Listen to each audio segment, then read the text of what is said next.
Speaker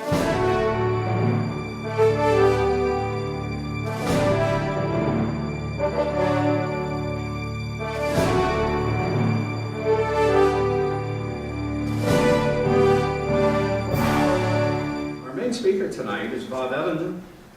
Bob has been involved with the Tea Party for a long time. As I said, he was involved with True the Vote within the last year or so, which was an organization that helped find people that were in the system and shouldn't have been voting. And tonight he would like to speak on a initiative that came out of Mark Levin's book, which has to do with forming, let's say, a constitutional convention or procedure up to a constitutional convention. Bob? Thanks.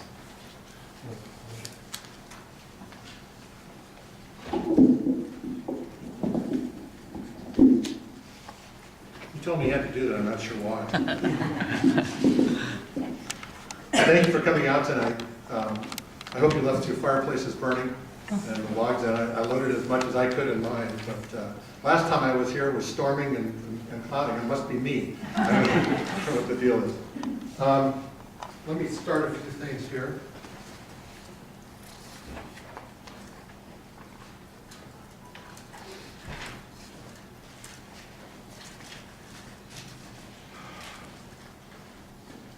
This is a very, very serious topic.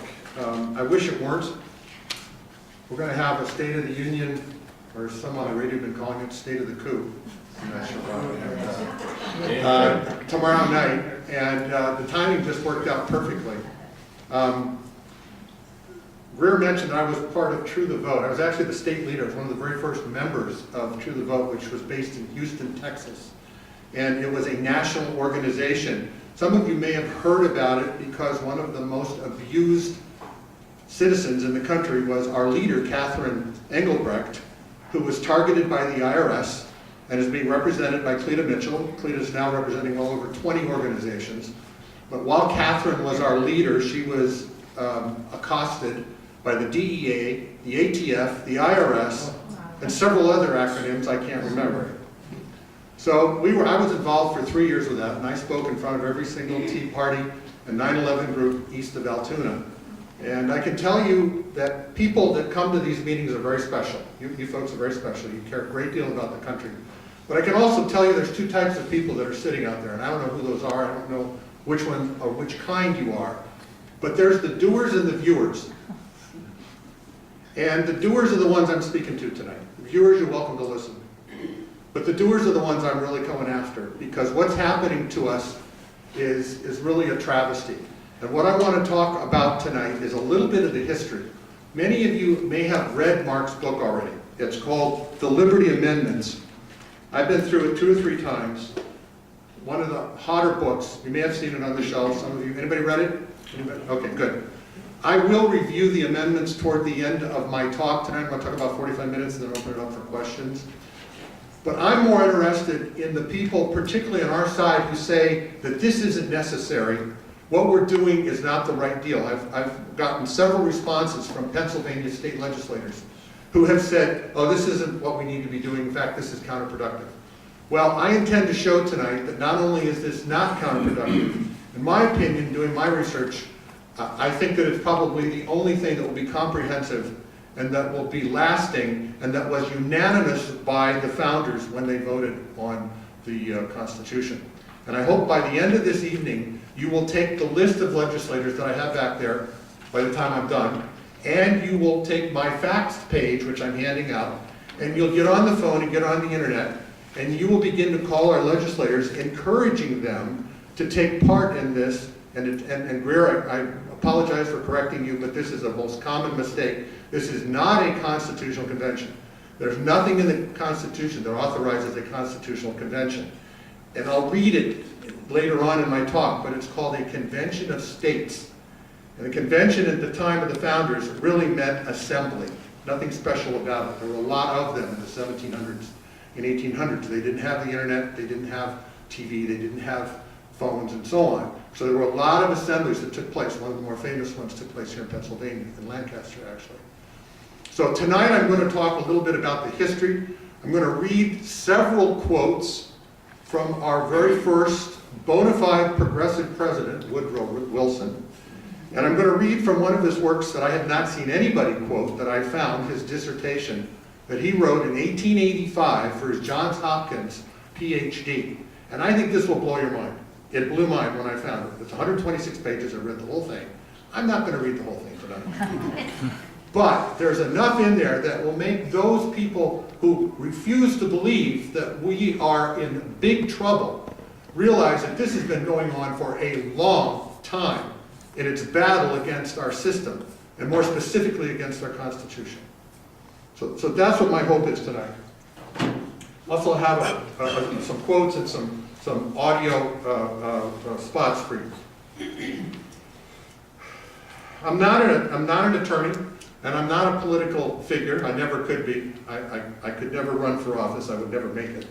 I manage money, and I've been doing that for 30 years. I manage other investors' money. For the 3 years prior to the election, I was the state leader for True the Vote, and I recruited well over 400 people to act as well-trained, highly trained poll observers in the state. That was actually a great deal until Mr. Romney came in and threw us all out a week before the election. But that's another story. On December 7th of last year, approximately 100 state lawmakers hailing from 32 different states met at Mount Vernon in Virginia with the express purpose of laying the groundwork for a formal convention of states for the purpose of proposing amendments to the Constitution. That's what this is called. It's not a constitutional convention. It was called the Con in 1970s when President Reagan threatened to issue one in order to balance the budget. And there is a movement out there called the Balanced Budget Amendment Group, which is an offshoot of that 1970s effort. They're still using the same terminology and so on. I've been on calls with them, and they're very well organized, and they represent some really high quality people. I'll discuss the problems I have with that group a little bit later on. Not that their effort is misguided, it's just that I think it's too focused. These people refer to this, and in many cases they do it derisively in the editorial pages and so on, knowing full well that this is referring to something that is meant to conjure up fears. Phyllis Schlafly, as much as I love her work and so on, is dead set against this, not in deference to anything else, but because she's afraid of certain potential outcomes, and were she to know how this really works, she would not be afraid of that. There are people out there who have gone over her concerns over and over and over again. This group on December 7th met in Mount Vernon. It was hosted by Senator David Long of Indiana. He and 5 people put this together. 100 people got together. 100 people, it was only state legislators who were allowed to attend. No news people, no citizens, nothing. It was only state legislators. And they formed the groundwork for a future convention of states. They laid the protocol, they laid the wording, and they laid the possible agenda for future amendments. The procedure is actually fairly prescribed. I'll be reading the amendment here in a little bit, but the notion of the states applying to be part of an assembly is actually well established. It's just that it's never been used in any of the 27 amendments. We need 34 states to make application for the convention, to formally apply, and it needs to be the same application. And then we need 38 to vote on whatever amendments would come out of that in order to make it law. And the interesting thing about that is once it's law, it cannot be peer reviewed by any court, including the Supreme Court. Now they may try, that's not to say they won't try, but it's law just as the amendments were law.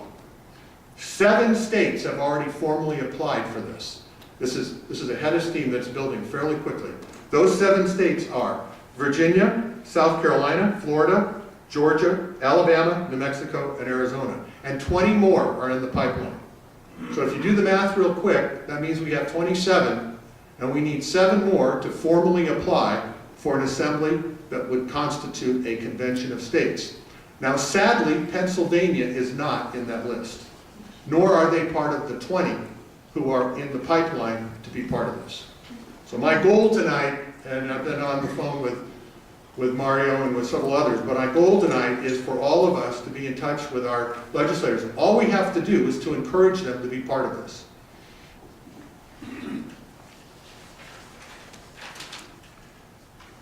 I brought in a handbook from the Convention of States, which is part of a group called Compact of America. This group is closely aligned with the state legislators who met in December. I'm not formally part of that group, but they are the best organized with the best resources. They're on the internet. You can download the handbook. The handbook, I have several copies which I've left in the back for you to look at. If you really feel like you want it, you can go ahead and take it, but you can certainly download it. This is the cover of it. It's got an excellent description of what a convention is, what the concerns are, what people are afraid of, and why some of the things that are out there just won't work or won't last. It's really an extremely well documented and researched handbook. If you have any interest in becoming more up on this, I would strongly suggest this is the first thing I started with, and it still is one of the best things that I have.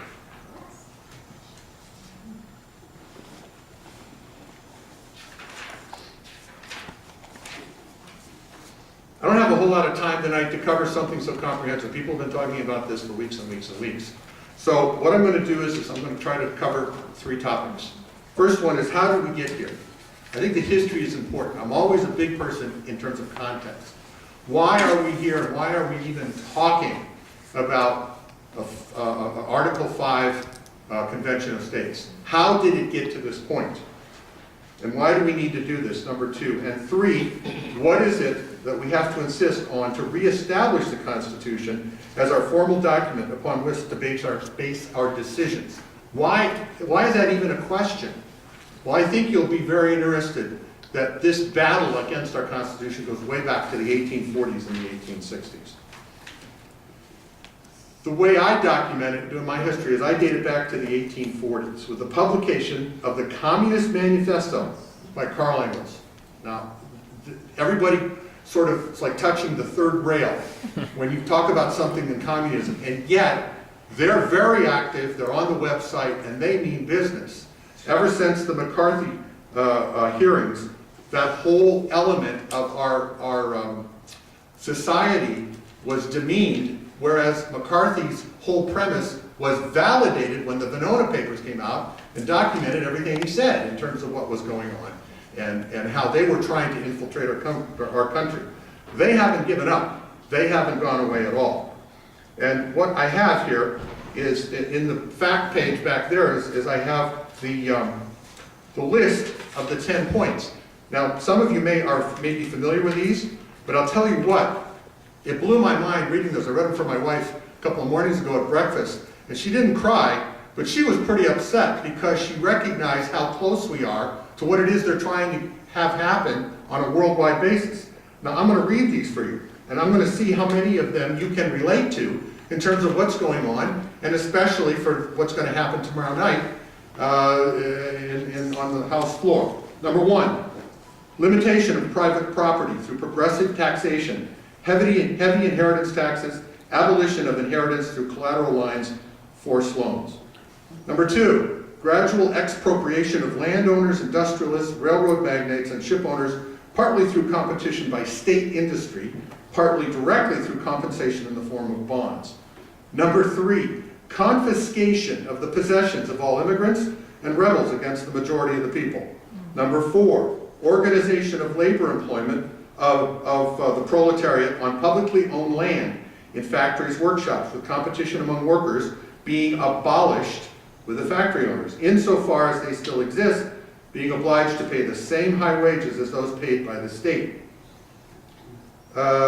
Centralization of money and credit in the hands of the state through a national bank with state capital and the suppression of all private banks and bankers. I can tell you managing money that's gone on already.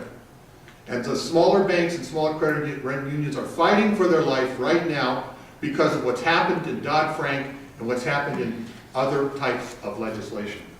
Number 7, increase in the number of national factories, workshops, railroads, ships, bringing new lands into cultivation and improvement of land under cultivation, all in proportion to the growth of the capital and labor force at the disposal of the nation.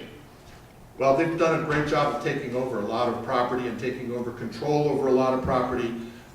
Agenda 21 is a big deal with that, trying to control and set aside lands. 8, education of all children from the moment they can leave their mother's care in national establishments at national cost, education and production together. That's where this effort to pay for all college is coming from. And get them when they're 2 and throw them into school and then you'll never see them again. Destruction of, well, let's hear it. Equal inheritance rights for children born in and out of wedlock. Concentration of all means of transportation in the hands of the nation. I think the National Transportation Association is doing a good job of that, and federal trade as well. The whole centralization. And some of these are appropriate, but some of them are very, very interesting, particularly in terms of the private property, in terms of what they're trying to accomplish within our society. Now, contrast that to the preamble of the Declaration of Independence. And it's a marked difference. We hold these truths to be self-evident, that all men are created equal, that they are endowed by their Creator with certain unalienable rights, that among these are life, liberty, and the pursuit of happiness, that to secure these rights, governments are instituted among men, deriving their just powers from the consent of the governed.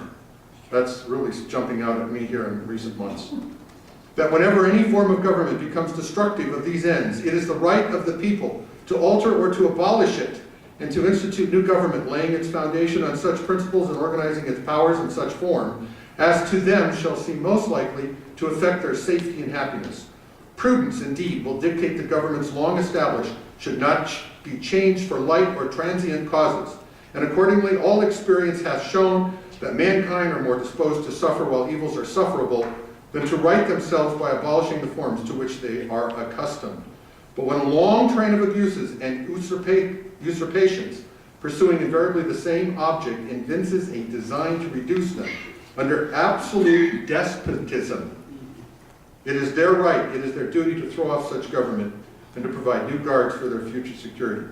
What a contrast. Could you please reread that last sentence It's in the, again? I don't have time, but it's Okay. in the handout. Thank you. There's no comparison between these two. Now, a lot of people think I'm pulling rabbits out of the air here. Oh, the Communist Manifesto. And it's interesting that the whole attention and focus on communism has been demeaned and disparaged because of the McCarthy hearings. I've gone through, and I have all 125 pages of President Wilson's dissertation. This is online. There's nothing special about this. But what is special, it's called Congressional Government. And what he does is, systematically, he goes through and he tears apart every aspect of our government. There isn't one positive comment about our government. There are plenty comments about the British government. What time? What's my time? I'm good. Okay. What I've done is I've gone through, I've just highlighted some of the quotes that he's done that I assure you, you've never heard, you've never read, because nobody has, I've never seen this in print. Mark has quoted Woodrow Wilson in some of his later speeches in his book, but I've never seen anything from this. He talks about an effort to show that Congress has way too much power in relationship to the other two, or now four, the other three arms of government. You know we all have 4 arms of government now, right? It's supposed to be 3, but we have an administrative branch that runs through the executive. He calls the Constitution a literary theory. He says the literary theory is distinct enough, every American is familiar with the paper pictures of the Constitution.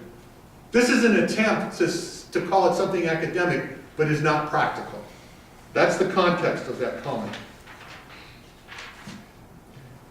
He says, Hamilton but spoke of the common belief of all thinking men of the time when he said, it will always be far more easy for the state governments to encroach on the national authorities than the national government to encroach upon the state authorities. read in light of the present day, of course this is 1885, 20 years after the Civil War, the war between the states, whatever you want to call it, read in light of the present day, such views constitute the most striking of all commentaries upon our constitutional history.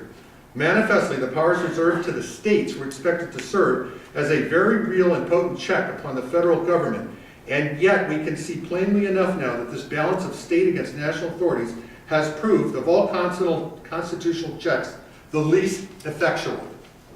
There, he's talking about the balance of power.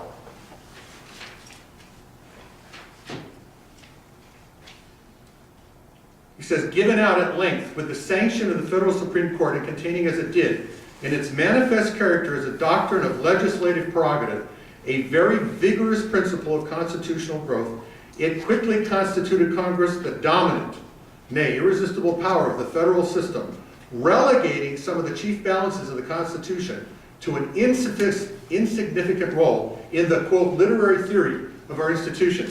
Now, what he's doing here, he's building a case that the Constitution is way too powerful and the presidency is way too impotent. And he wants the presidency to reflect the prime minister, or he calls it the crown, what's it called?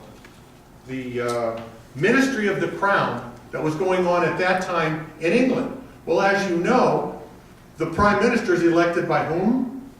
Members of the parliament, not by the citizens. So his accountability would not be to us, it would be to Congress.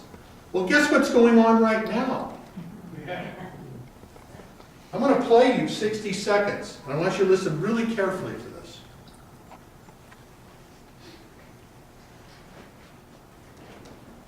As soon as Pete gets me going here.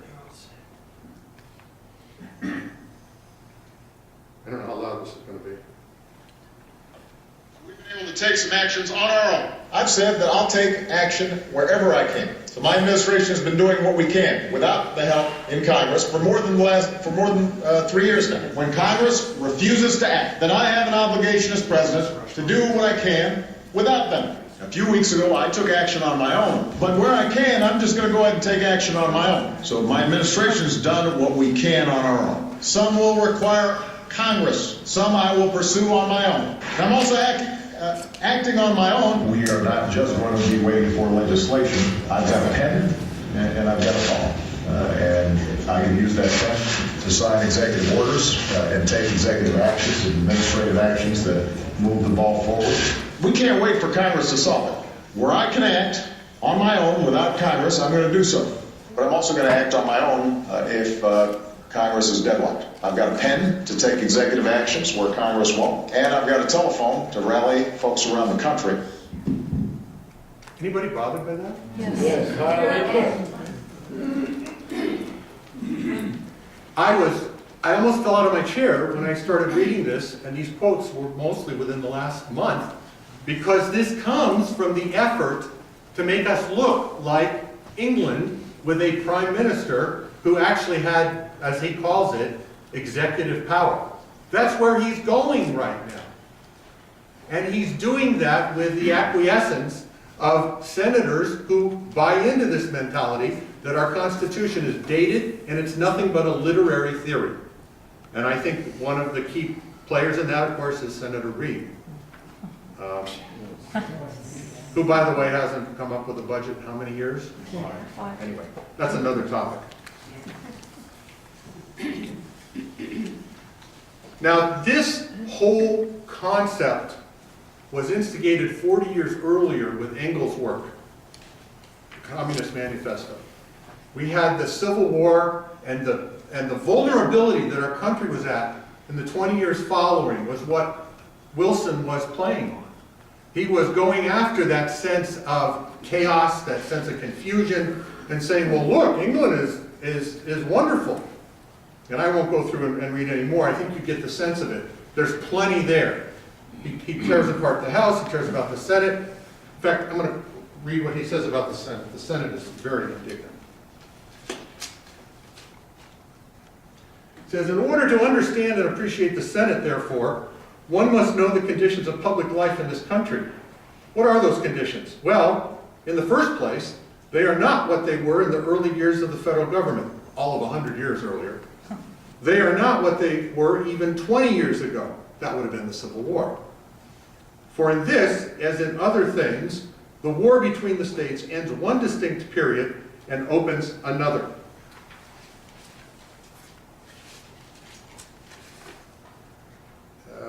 Then he calls the House of Representatives, says, these then are the conditions of public life which make the House of Representatives what it is, a disintegrate mass of jarring elements, and the Senate what it is, a small, select, and leisurely House of Representatives. I mean, the cynicism and the disgust and the disdain is all over this work, which was a seminal work for his entire approach toward government. He is what some call the very first American progressive. Well, if Teddy Roosevelt was the first rhino, then President Wilson was the first progressive. But you can see that this progressive attitude comes out of the Communist Manifesto. There's no question in my mind that everything that Europe had, we tried to get. Social Security was in Europe first, and then we got Social Security. Unionization in Europe, everything that they had. And in some ways, it's as though they're going back and they're still upset about the establishment of the colonies and how we broke away from England and so on. But that's stretching it a bit. Nonetheless, the attitude here is ridiculous. Well, they lay the groundwork. And the groundwork is chipping away our Constitution. I don't think there's any question of that. I read the Constitution again over the weekend. If it's not something that you've read in a while, I strongly suggest that you do that. It's remarkable in its simplicity and yet its comprehensiveness. And to say that it's a literary theory is totally demeaning to the American citizenry. And yet this was his attitude through and through. So my points that I want to point out tonight, and then I'm going to read Mark Levin's, and then we'll talk a little bit, take some questions and comments. Number one, this is on everybody's tongue, the amount of debt that we have undergoing in this country is woeful and it's irresponsible. Just as our families and our states cannot spend more than we make, our government should not be doing so either. Right. Current representatives refuse to seriously stop the hemorrhaging. They won't do it.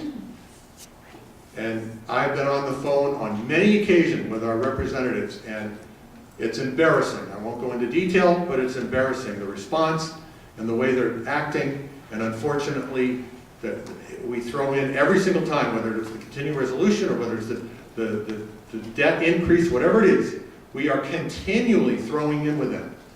They have no concept of what they're doing. Unless I miss my take, I think they never heard of the Weimar Republic and what happened with the hyperinflation in the 20s. It was very ugly. And the interesting thing is people who have come to us from other countries know exactly what's going on. And they're the ones who say, what are you allowing to happen here? They get it. For some reason, our representatives don't. Number two, this is critical. This is what's going on right now, and this will happen in the State of the Union speech tomorrow night.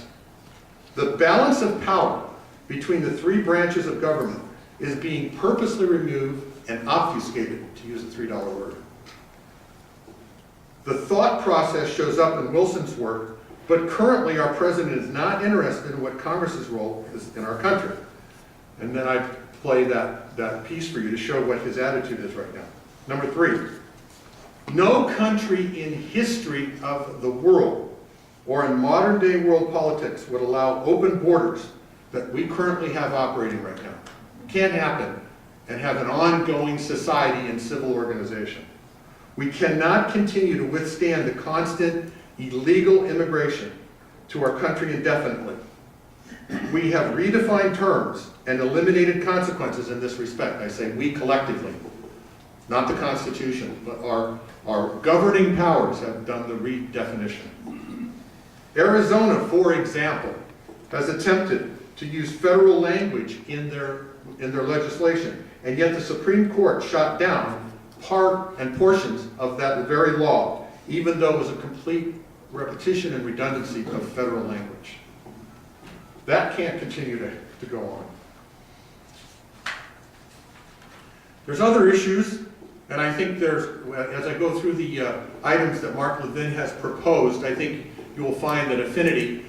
Interestingly, some of the things he proposes are nothing but a reiteration of what's already in the Constitution. But because it's being so terribly abused, he spells it out, and he gives remediation, or at least opportunities for us to remediate the problem. There is definitely a battle going on for our freedom. Has been for years. Our politicians, for whatever reason, do not see it. And others won't see it. Some do, and most of those are citizens, those of us out there, part of the productive part of society who are paying taxes and paying for those people living in Washington, D.C.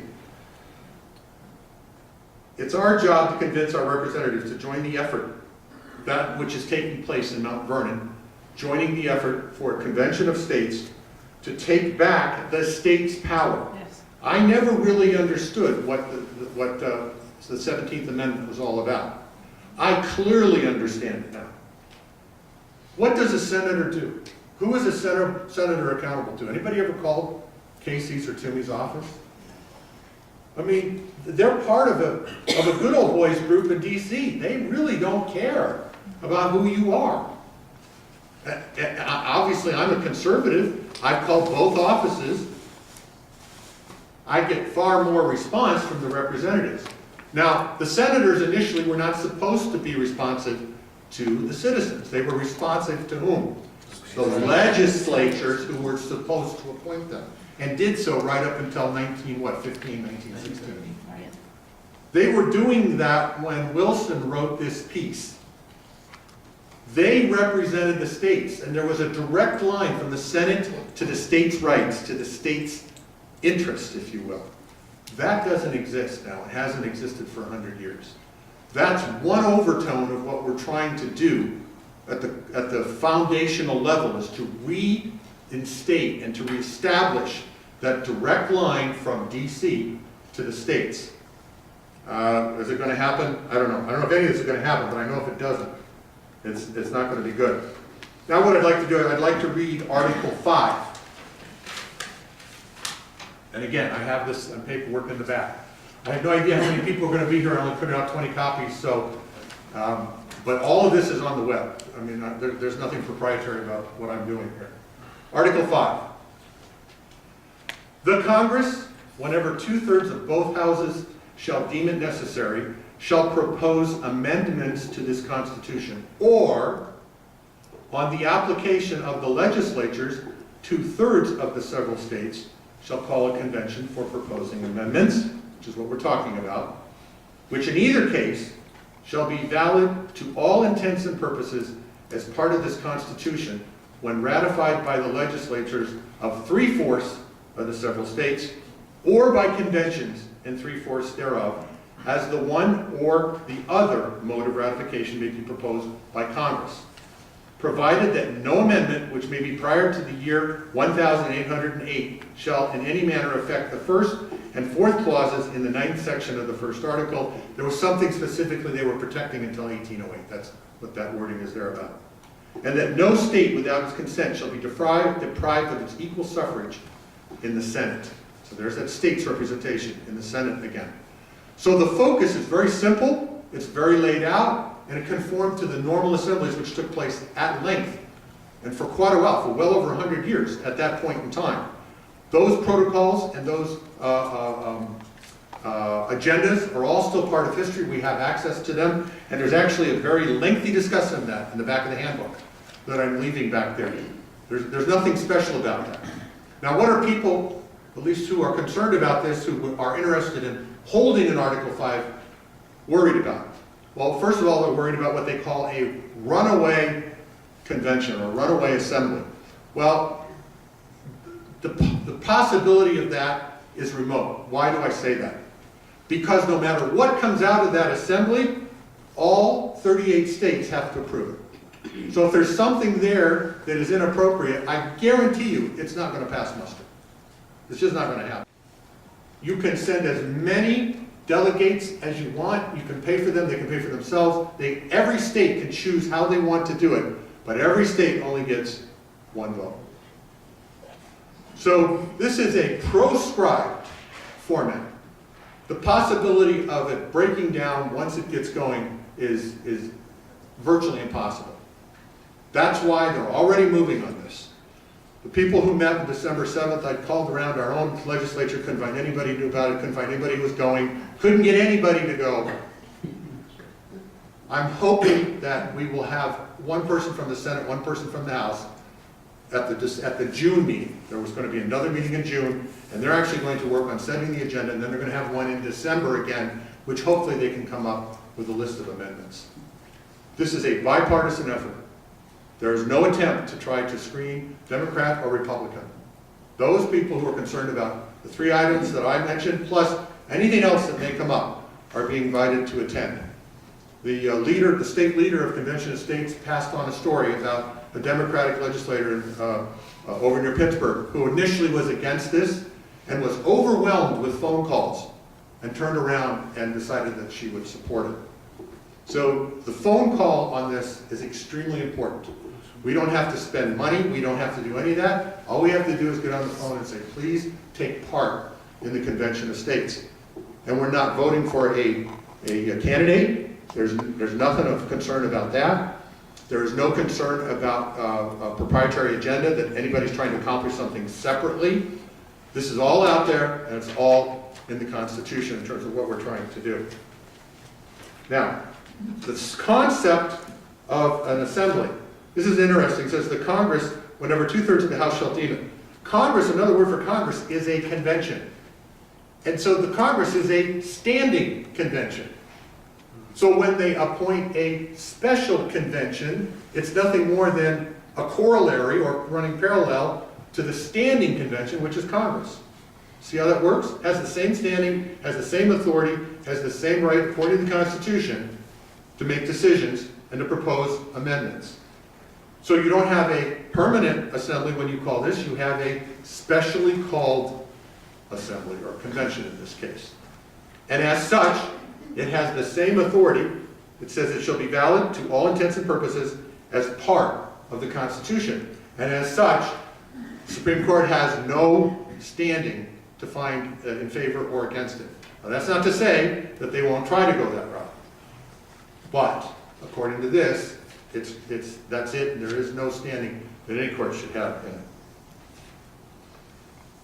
Now that's the way it works. That's the way we're hoping to make it work. 2/3 of the states, 34, have to make a formal application for the convention using the same language. So it's important that they work together to do this. The balanced budget amendment from the 70s has a long stretch of various states with different languages, and we're concerned that many of those will be thrown out if they're challenged. Not that the balanced budget is not a good and valid and honorable attempt to come through with amendment. The problem is it's not consistent and it's not unified in the application. It'll give Congress a reason to throw it out. The number I referred to, 27, we need 7 more to follow through and we'll be ready to set up a convention. Okay, we covered that. It's a long process, but it's thorough and comprehensive, and it has unanimous approval. It was voted on and approved unanimously by our founders. It was put into the Constitution by George Mason, who was, as I recall, an anti-federalist because he was concerned about the federal government having too much control, along with the Bill of Rights. Now, what I want to do is I would like to, oh, by the way, did any of you see this note that the White House, somebody released from the White House?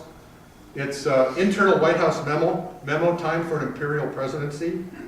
Senior advisor Dan Pfeiffer outlined the lessons learned in a 3-page memo that Obama discussed with his cabinet in recent weeks, according to several administration officials who have read the document. Among its conclusions is that Obama, a former state legislator and U.S. senator, too often governed more like a prime minister than a president. In a parliamentary system, a prime minister is elected by lawmakers and thus beholden to them in ways a president is not. As a result, Washington veterans have been brought into the West Wing to emphasize an executive style of governing that aims to sidestep Congress more often. Tweet, memo, email. That's right out of Woodrow Wilson. Right out of Woodrow Wilson. Okay. In the book, Mark gives a great history, great reason why we need to be taking a look at this, budgetary, structural, political policy. I'm not going into that. I want to go into some of the history. And I just want to read what those are. He has 11 amendments proposed in 10 chapters.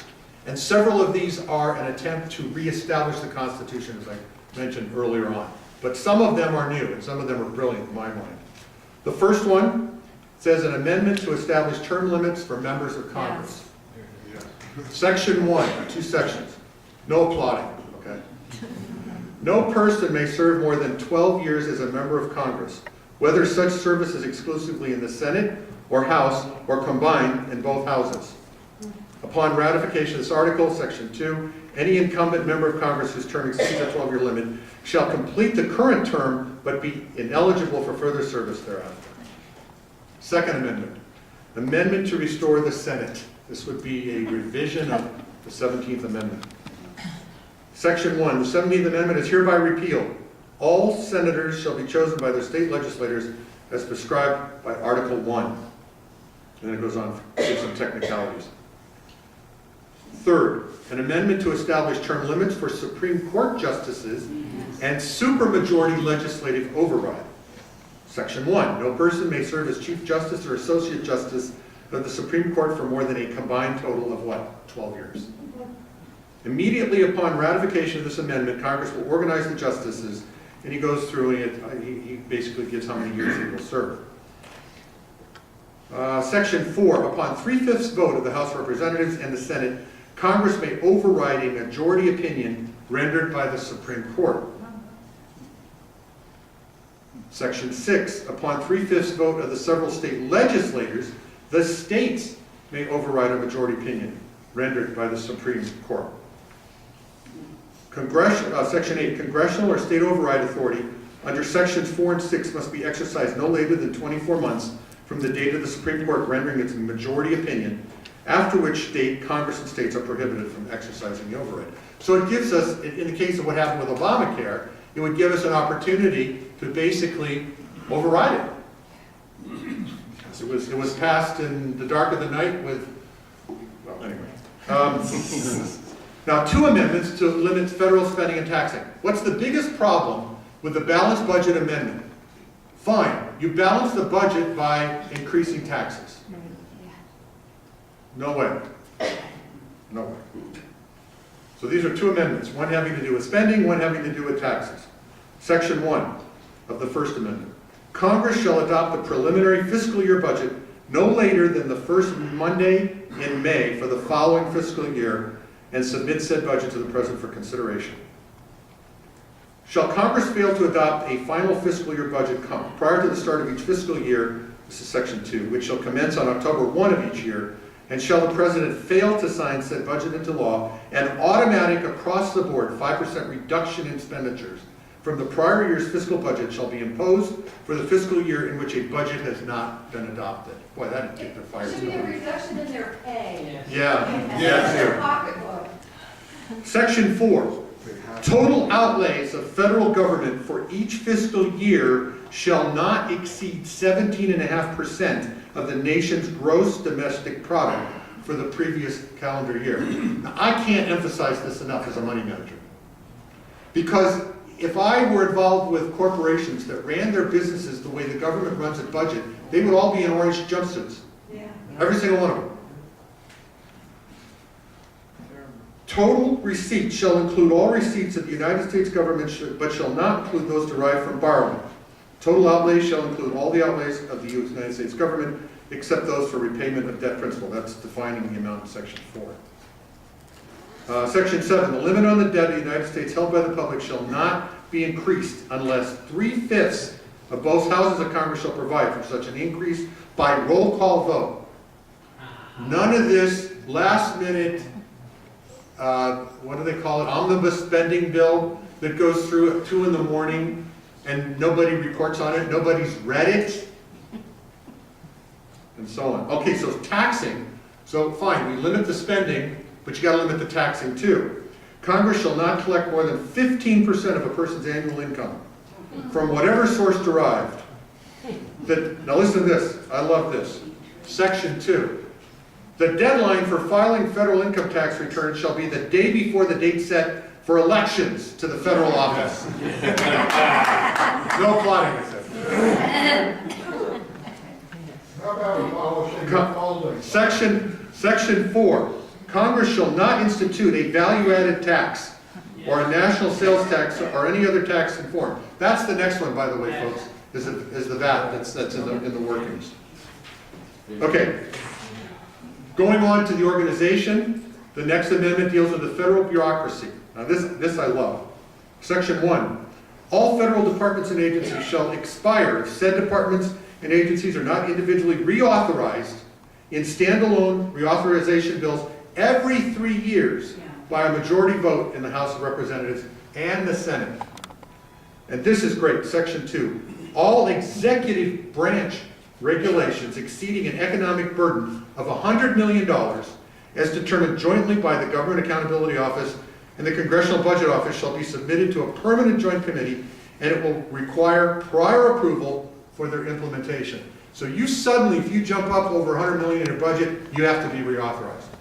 Now, I'm going to show you something. I want you to grasp the severity of this. Anybody recognize what this is? I reckon rails. Can you see it? It's like regulation. You're close, Terrence. This is 6 feet tall. I'm 6'6". These are 15 and a half feet. This is what our Congress passed. This is part of the Federal Register for 1 year, 2013, passed by the EPA, the FTC, the czars, the cabinet, all of the regulations that take place without our authorization. It's bad enough that we don't see this little pile here. This is 80,000 pages plus for 1 year. I think that bureaucracy amendment has my vote. At any time of the day, you're breaking one of those laws.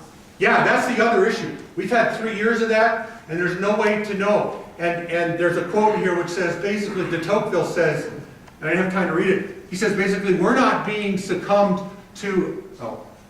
succumbing to a tyranny or to a direct attack. We're being suppressed so that we won't do anything. And that's exactly what that's intended to do. We have to rein that in. Next amendment, to promote free enterprise. Now this isn't one of those which re-instigates and re-establishes the existing Constitution. You've heard talk and the discussion that went on with Obamacare and the Commerce Clause, the mandate, how you can't mandate people to do something, and somehow Roberts found a way to make us do that. Well, this amendment says, Section 1, Congress's power to regulate commerce is not a plenary grant of power to the federal government to regulate and control economic activity, but a specific grant of power limited to preventing states from impeding commerce and trade between and among the several states. Section 2, Congress's power to regulate commerce does not extend to activity within a state, whether or not it affects interstate commerce, nor does it extend to compelling an individual or entity to participate in commerce or trade. Private property. How many people have noticed that there's more and more restrictions on what you can sell, what you can do, what you can build, what you can remodel? And that's just at the local level. At the federal level, it's far more onerous. Section 1 of this amendment. When any governmental entity acts not to secure a private property right against actions that injure property owners, but to take property for public use from a property owner by actual seizure or through regulation, this is the eminent domain action going on, which taking results in a market value reduction of the property, interference with the use of the property, or financial loss to the property owner exceeds $10,000, the government shall compensate fully said property owner for such losses. So that it redefines the eminent domain activity that's going on. The next amendment, to grant states authority to directly amend the Constitution. This clarifies Article 5 in essence.